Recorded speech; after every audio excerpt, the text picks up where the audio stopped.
하겠습니다. 오늘 말씀은 사도행전 3장 17절에서 26절까지 말씀 같이 한 절씩 교독하도록 하겠습니다.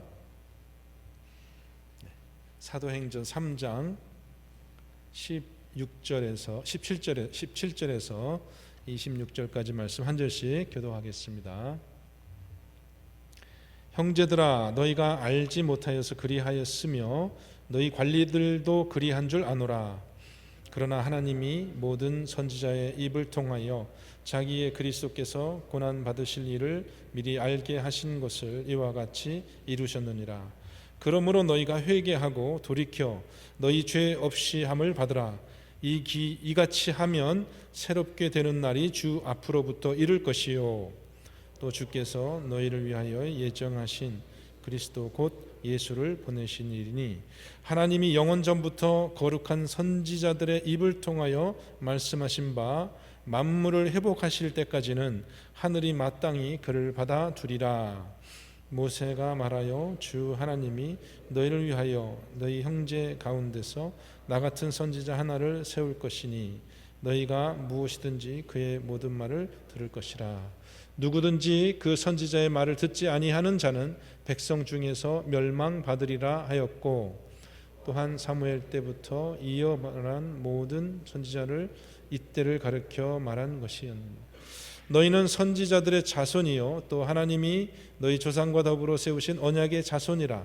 아브라함에게 이르시기를 땅 위의 모든 족속이 너의 씨로 말미암아 복을 받으리라 하셨으니 하나님이 그 종을 세워 복 주시려고 너희에게 먼저 보내사 너희로 하여금 돌이켜 각각 그 악함을 버리게 하셨느니라. 아멘. 하나님의 말씀입니다. 너희에게는 성경이 있다라는 제목으로 말씀 전하겠습니다. 첫 번째 말씀 17절 말씀 먼저 같이 보면요, 형제들아, 너희가 알지 못하여서 그리하였으며 너희 관리들도 그리한 줄 아노라. 유대인들에게 말하는 건데, 알지 못해서, 너희가 알지 못해서 그리하였다. 뭐 어떻게 해야 되는 겁니까?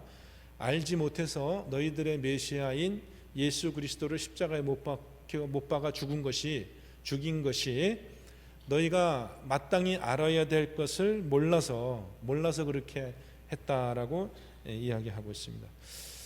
모르는 거는 있잖아요. 모르는 거는 죄가 됩니까? 죄가 안 됩니까? 몰라서 한 거는. 여러분 잘 생각해 보면요, 몰라서 한 것도 사실은 죄가 돼요. 왜냐하면 마땅히 알아야 될 거를 몰랐기 때문에 죄가 되는 것입니다. 유대인들이 몰라서 죽였다고 하지만 핑계 댈 수가 없습니다. 유대인들이 구체적으로 뭐를 몰랐을까요? 뭐를 몰랐기 때문에 그런 엄청난 그런 비극적인 죄를 지었을까요? 첫째로 그들은 그리스도께서 오셔서 고난을 받아야 되는 것에 대해서 알지 못했습니다. 그들은 메시아가 오실 것은 알고 있었거든요. 오셔야 된다, 오신다는 것은 알고 있었어요. 근데 그 메시아가 먼저는 고난받는 종의 모습으로 오셔야 되는 것을 알지 못했어요. 그걸 알아야 되거든요. 예수님이 고난받아야 된다, 그것을 알아야 되는데 그걸 알지 못했다는 것이고, 두 번째는 메시아가 한 번만 오시는 것이 아니라 한 번 오시고 그 다음에 또 거듭해서 예수님이 오셔야 되는 것을 그들은 알지 못했습니다. 지금도 유대인들은 그 메시아를 아직 알지 못하기 때문에 이것이 유대인들에게 가장 큰 비극이죠. 첫 번째 오신 메시아를 알지 못하면은 그 두 번째 오실 메시아도 알지 못하는 것입니다. 고난받는 종으로서의 그 십자가를 지신 예수님을 알지 못하면 하나님 우편에 앉아 계시고 만물을 새롭게 하실 그 권능의 예수님도 우리가 절대로 알 수가 없는 것이에요.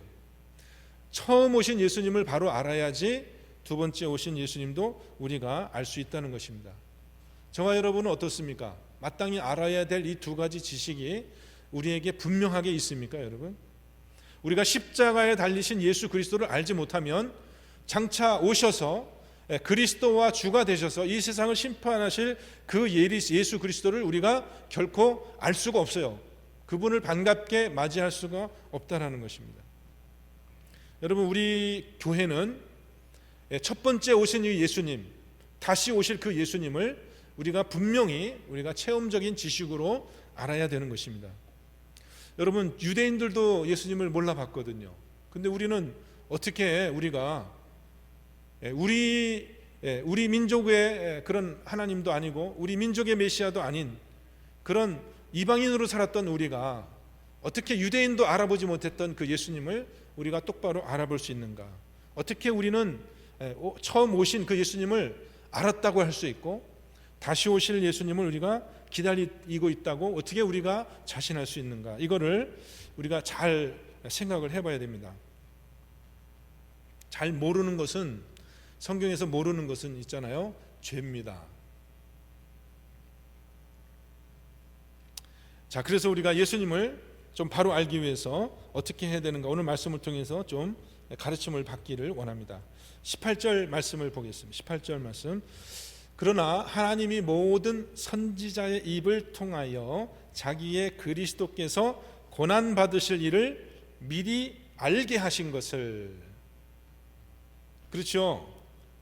유대인들에게 이 선지자가 있었는데 그 선지자들이, 모든 선지자들이 먼저 유대인들이 뭘 얘기했냐면은 이 그리스도 메시아께서 오시면은 고난 받으실 것이다라는 것을 미리 알게 하셨고 그대로 이루셨다는 겁니다. 그래서 성경이 되풀이해서 예수 그리스도의 죽음과 부활을 얘기할 때 뭐라고 얘기합니까? 그리스도께서 성경대로 죽으시고 성경대로 다시 살아나셨다. 하나님은 이 성경책에 말씀하신 대로 그대로 이루어 가신다는 겁니다. 여기에 예언되어 있지 않은 일을 하나님이 하신 일이 없다는 것입니다. 하나님은 당신의 일을 하실 때 반드시 미리 말씀하시고 말씀하신 대로 성취하신다. 이것을 저와 여러분이 분명히 알면 좋습니다. 분명히 그걸 알면 돼요. 그래서 예수님이 처음 오신 사건도, 예수님이 돌아가신 사건도, 고난받은 사건도 결국은 이 모세와 선지자를 통해서, 선지자 입을 통해서 하신 그 말씀 그대로 이루신 것뿐이라는 거예요. 근데 그러면 왜 유대인들은 알지 못했나요? 왜 예수님이 그렇게 오실 것이 분명한데도 왜 그것은 예수님을 알지 못했습니까? 예수님께서 사두개인들하고 언쟁을 벌이시다가, 부활에 대하여 언쟁을 벌이시다가 하신 말씀이 있습니다. 너희가 성경도 하나님의 능력도 알지 못하는 거로 오해했다. 유대인들이 결정적으로 예수님을 알아보지 못했던 결정적인 이유는 뭐냐면 그들이 성경을 몰랐기 때문에 그런 거예요. 그들이 정말 성경을 몰랐습니까? 우리보다는 더 많이 알았겠죠. 적어도 유대인들은 성경을 정말 많이 읽는 사람들이에요. 우리는 사실 유대인만큼도 성경을 잘 몰라요. 이게 참 우리 교회가 부끄러운 건데요. 어쨌든 유대인들은 어렸을 때부터 자녀들 성경을 읽히잖아요. 암송하게 하잖아요. 그들은 성경의 내용은 잘 알아요. 근데 그들이 성경을 지식적인 정보로만 알았지 실제 그 성경이 가르치는 바, 그 성경의 모든 그 핵심은 예수 그리스도의 십자가로 모아지고 있는데 그 성경의 가장 중심적인 내용을 그들은 몰랐다는 것입니다. 살아있는 하나님의 말씀으로 그것을 받지 못했고 하나님의 능력을 알지 못했어요.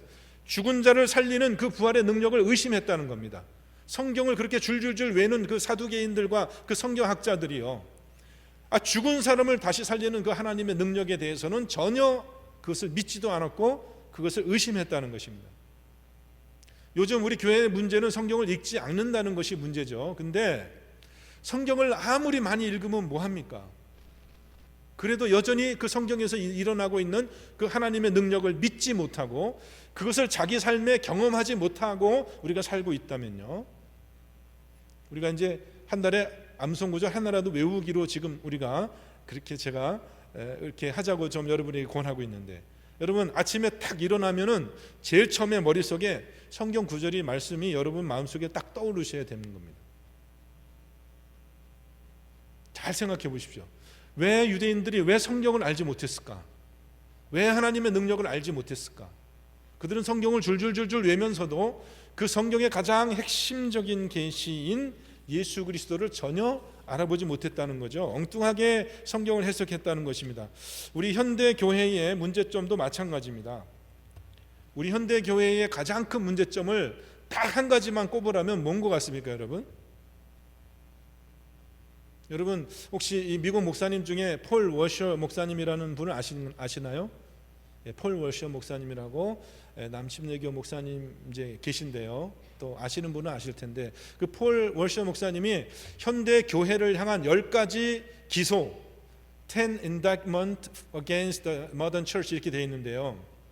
현대 교회를 내가 법정에서 하나님 앞에서 기소한다. 10가지 제목으로 기소한다 해서 10가지 제목을 거기다 이렇게 나열해 냈습니다. 현대 교회를 10가지 죄를 기소한다. 하나님 앞에 소송한다. 제 첫 번째가 뭡니까? 첫 번째가 ignorance of the word of God. 하나님의 말씀에 대한 무지. 그걸 제 첫 번째 제목으로 꽂았어요.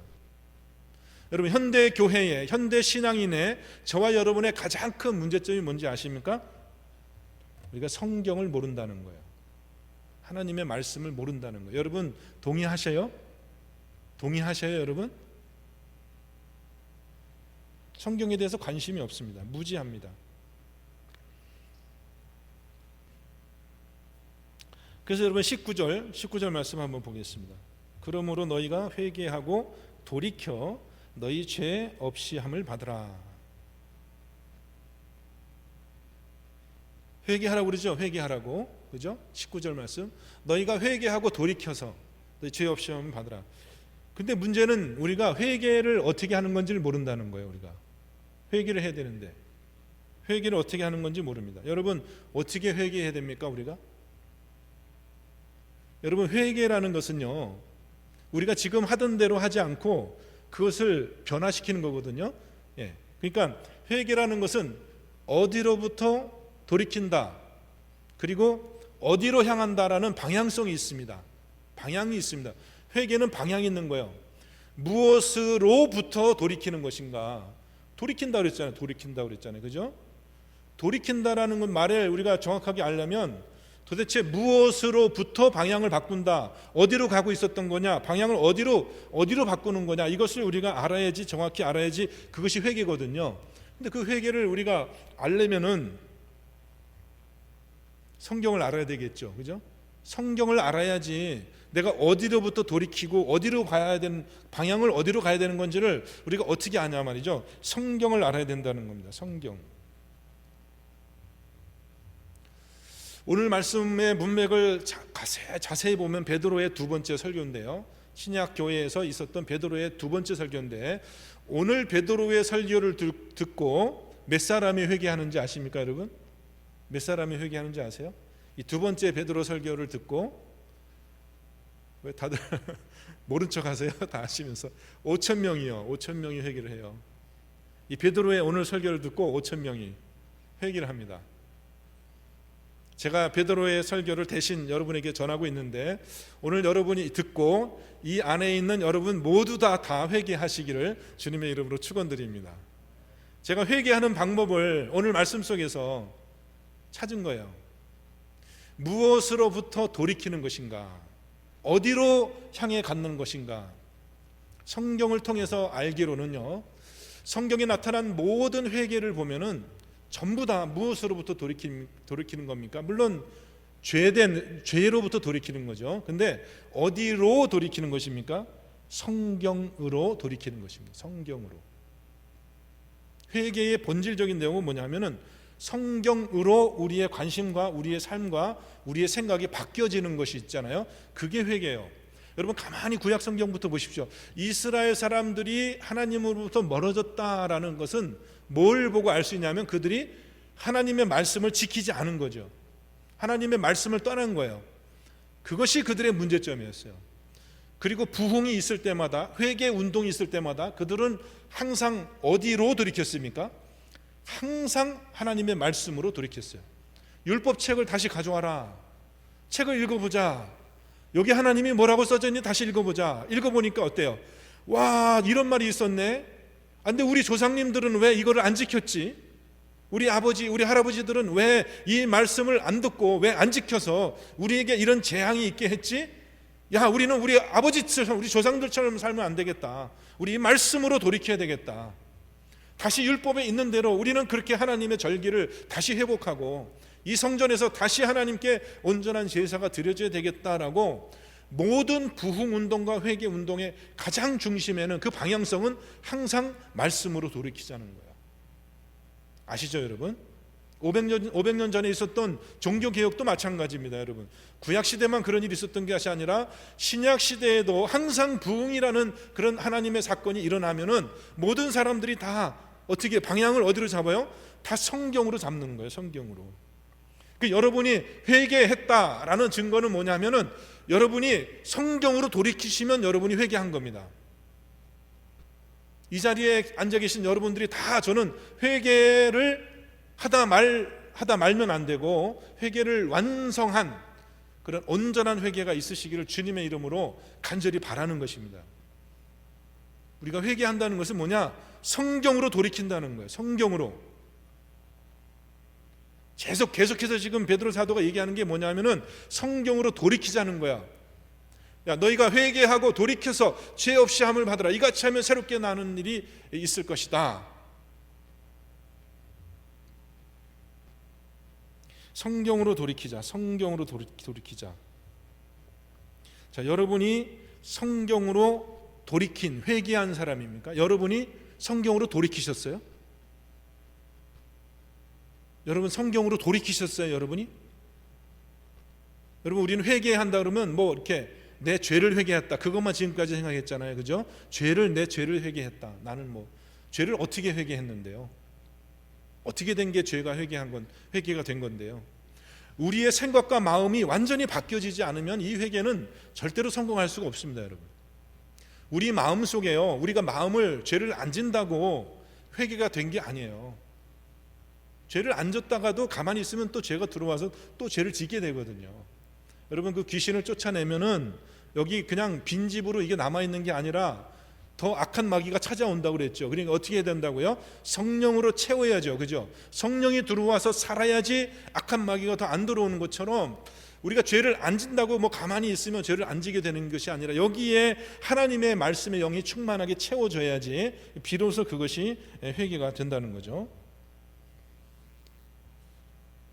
자, 그 성경을 우리가 갖고 있다면, 성경을 올바로 갖고 있다면 우리에게 이런 믿음이 생기는 거죠. 주께서 너희를 위하여 예정하신 그리스도를 또 보낼 것이다. 20절 말씀이고요.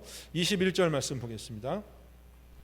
하나님이 영원 전부터 거룩한 선지자들의 입을 통하여 말씀하신 바 만물이 회복하실 때까지는 하늘이 마땅히 그를 받아들이다. 자, 예수님이 처음에 오셔서는 고난을 받으셨지만 이제 하나님이 다시 오실 때는 그가 만물을 다시 회복할 텐데 그것조차도 선지자들의 입을 통하여 말씀하신 대로 그대로 예수님이 다시 오실 거라는 거예요.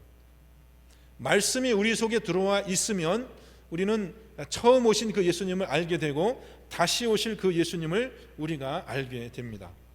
그래서 이 성경이 우리에게 예수 그리스도의 그 말씀, 예수 그리스도의 재림과 예수 그리스도의 심판을 우리에게 증언하시기 때문에 우리가 그 예수 그리스도의 재림을 준비하는 그런 삶을 우리가 살 수 있다는 것입니다. 22절 말씀 다시 22절로 넘어가 보겠습니다. 모세가 말하되 주 하나님이 너희를 위하여 너희 형제 가운데서 나 같은 선지자를 하나 세울 것이니 너희가 무엇이든지 그의 모든 말을 들을 것이라. 굳이 모세를 언급하고 있습니다. 선지자뿐만 아니라 모세, 구약 시대에, 그러니까 예수님 시대에 유대인들은 성경이란 말이 사실은 없었습니다. 성경이란 말이 없었어요. 우리가 쓰는 성경이란 말이 없었고 성경을 호칭할 때는 항상 구약 성경이죠. 구약이란 말도 없었고 성경이란 말도 없었죠. 예수님 당시에는 성경을 가르쳐서 얘기할 때 항상 뭐라고 얘기를 했죠? 이것을 지칭하는 말이 모세와 선지자. 그게 성경을 지칭하는 말이에요. 모세와 선지자의 글. 그죠?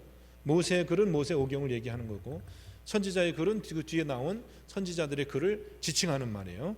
성경이라고 부르지 않았습니다. 모세와 선지자의 글 이렇게 불렀다는 거죠. 모세와 선지자 시편 이렇게 불렀다는 거죠. 그게 성경이니까요. 모세가 말한 것도, 모세가 말한 나 같은 선지자, 이것이 바로 메시아인데 그것이 바로 예수 그리스도시다, 이렇게 얘기했고요. 그 다음에 23절이요.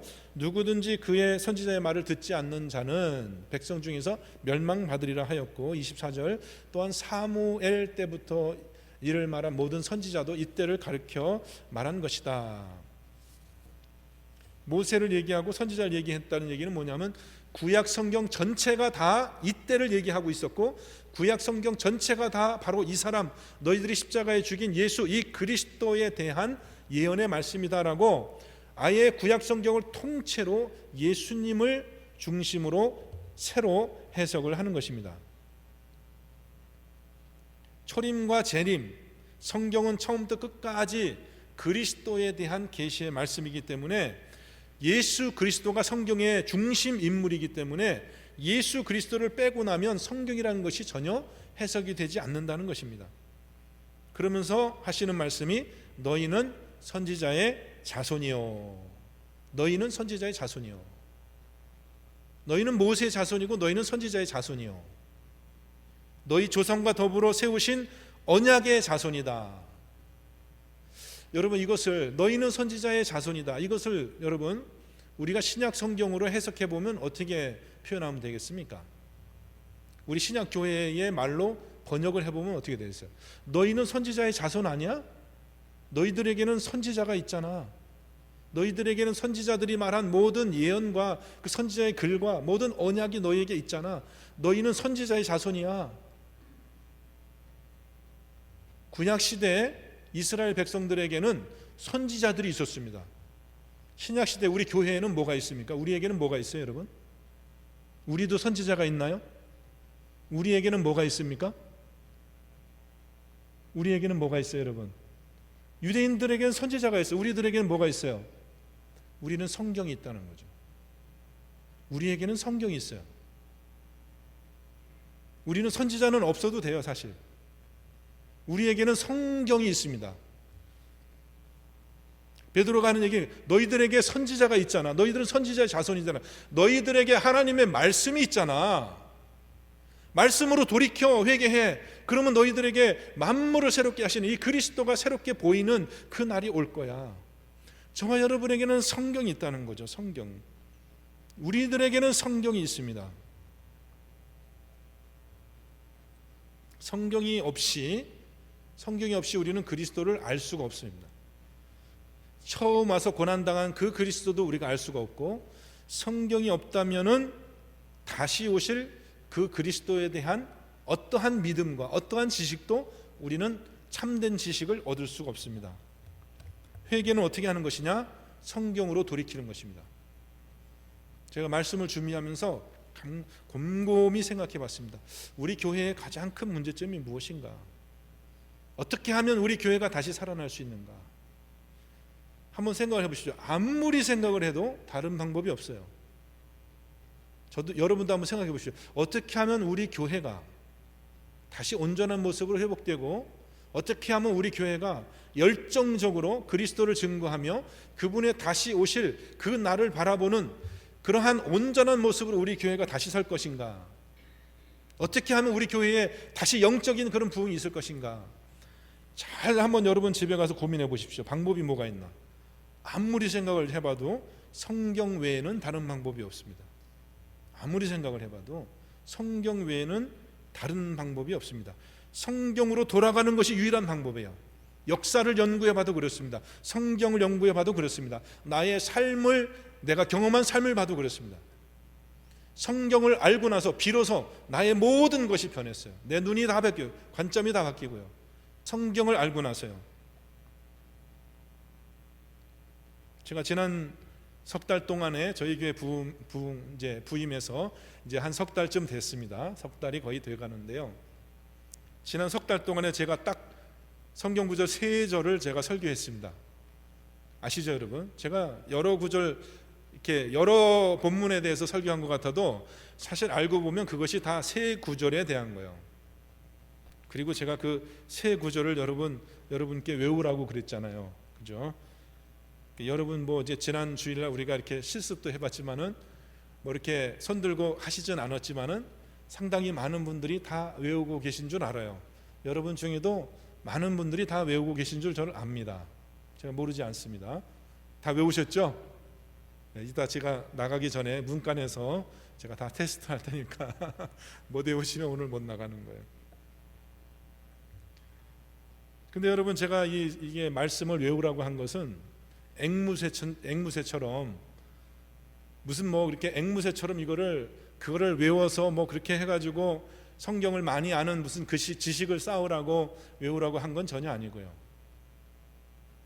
그 말씀을 우리 삶에 하나님이 주시는 음성으로 듣고 실천하여 여러분 삶에 무한한 어떤 그런 영적인 그런 베니핏, 그런 유익이 있도록 하기 위해서 제가 말씀을 외우라고 그랬거든요. 외우는 것이 다 중요한 것이 아니라 외움으로 인해서 그것이 여러분의 삶에 실천되기를 바라는 거거든요. 아무리 외워도요, 실천하지 않으면 그 말씀은 날아가요. 근데 실천하면요, 실천해서 그 말씀이 내 삶의 한 사건이 되면, 그러면 그 말씀은 영원히 나와 함께 남습니다. 잊혀지지 않습니다. 말씀을 외우지 않으면 실천할 수 없어요. 실천하지 않으면 외울 수 없습니다. 제가 해보니까 그렇더라고요. 외우지 않으면 실천할 수 없어요. 생각이 안 나는데요. 생각이 안 나는데요. 막 이렇게 뭐 교회에 모여서 회의를 합니다.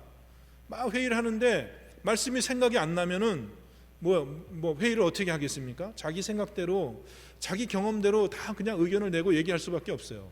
뭐 당회를 해도 그렇고, 무슨 뭐 재직회를 해도 그렇고, 무슨 모여서 뭐 밥상 모여서 얘기를 해도 그렇고, 친교를 해도 그렇고, 말씀이 머릿속에 없으면은 다 자기 생각대로 얘기할 수밖에 없는 거예요.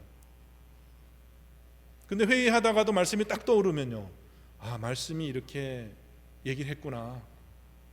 그리고 그 말씀에 따라서 내가 생각하게 되고 말하게 되고 결정하게 된다는 것입니다.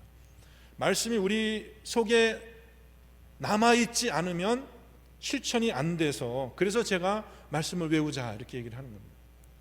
말씀을 아무리 외워도요, 유대인들처럼 말씀을, 구약 성경을 뭐 모세오경을 딸딸딸 외우게 해도요, 그 말씀을 자기 삶에서 실천하고 그 하나의 사건으로, 아, 이 말씀이 이런 것이었구나 라고 자기의 삶에서 경험하지 않으면, 실천되지 않으면 그 말씀은 머릿속에 남아있지 않아요. 결국은 없어집니다. 쓸데없는 것이 되어버립니다. 말씀을 외워야지 실천할 수 있고, 실천해야지 그 말씀을 체험해야지 그 말씀이 진정으로 내 것이 되어지고 외우게 되어지는 것입니다. 말씀으로 돌이키지 않은, 여러분 한번 마음속으로 한번 이렇게 손을 실제로 들지 마시고 마음속으로 한번 여러분 손을 들어보시고 대답해 보세요. 여러분 아침에 눈을 탁 뜨면은 여러분의 머릿속에 말씀이 탁 생각이 납니까? 여러분 자기 전에, 눈 감기 전에 여러분의 마지막 생각이 하나님의 말씀입니까?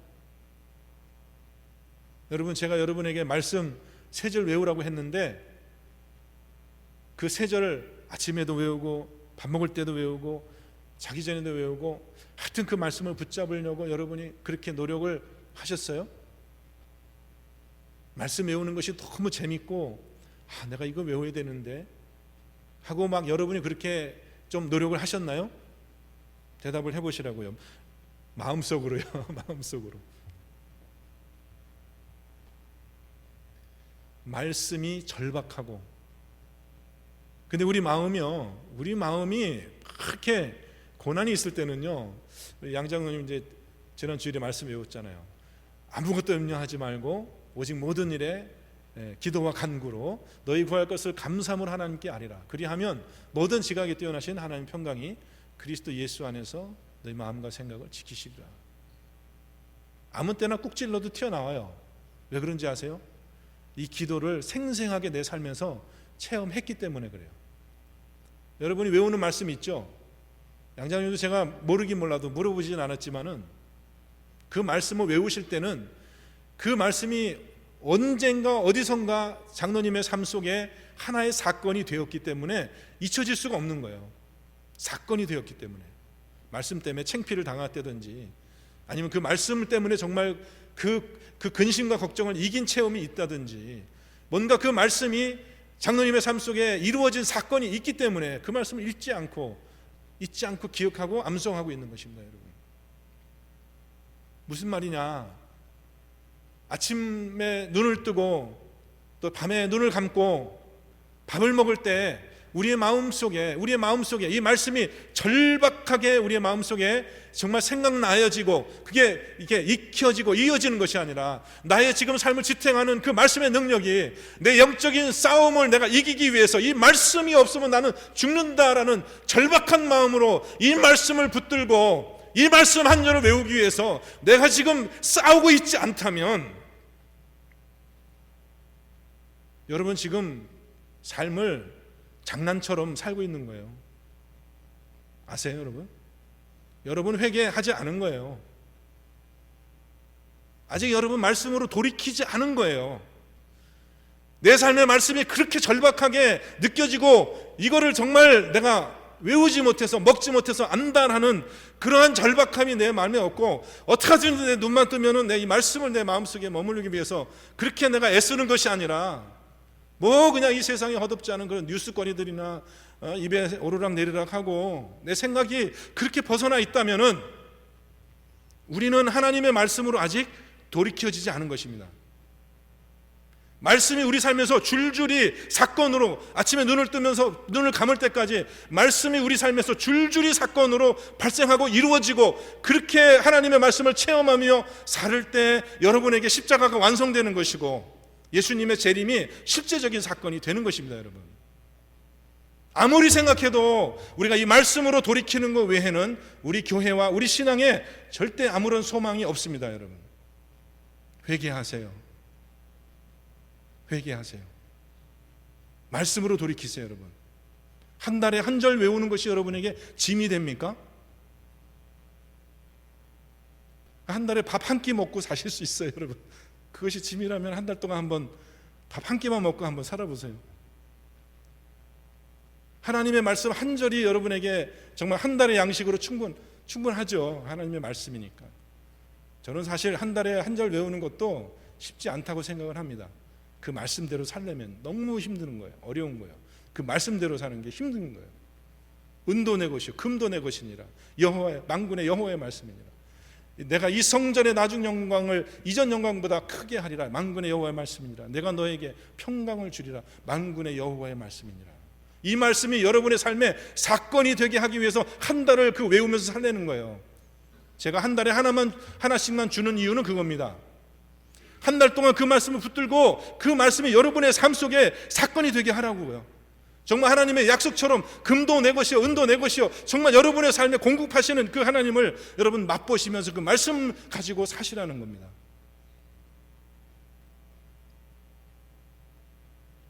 제가 이렇게 말씀 선포하는, 제가 이렇게 오늘 이 시간에 말씀 전하는 이것이 그냥 이루어지는 것이 아니라 하나님의 말씀의 성취로 이전에서 이루어지기를 저는 소원하고 이 자리에서 섰습니다. 여러분, 제가 여러분에게 헛소리 하지 않게 하기 위해서 그렇게 여러분 저와 함께 말씀으로 회개하는 그런 삶을 우리가 같이 사시기를 간절히 부탁드리는 것입니다. 제가 진정으로 여러분을 그렇게 축복하기를 원하는 것처럼 여러분이 그렇게 말씀에 돌이켜서 그런 말씀의 부흥이 일어나게 된다면 우리 교회에는 큰 소망이 있습니다. 여러분, 수요 예배 적게 나오셔서 전 얼마나 좋은지 몰라요. 앞으로 수요 예배 여러분 기대하세요. 기대하시고 열심히 나오셔서 말씀 듣고 은혜 받으시고 말씀으로 돌이키는 그런 일들이 있기를 주님의 이름으로 축원드립니다. 같이 기도하겠습니다.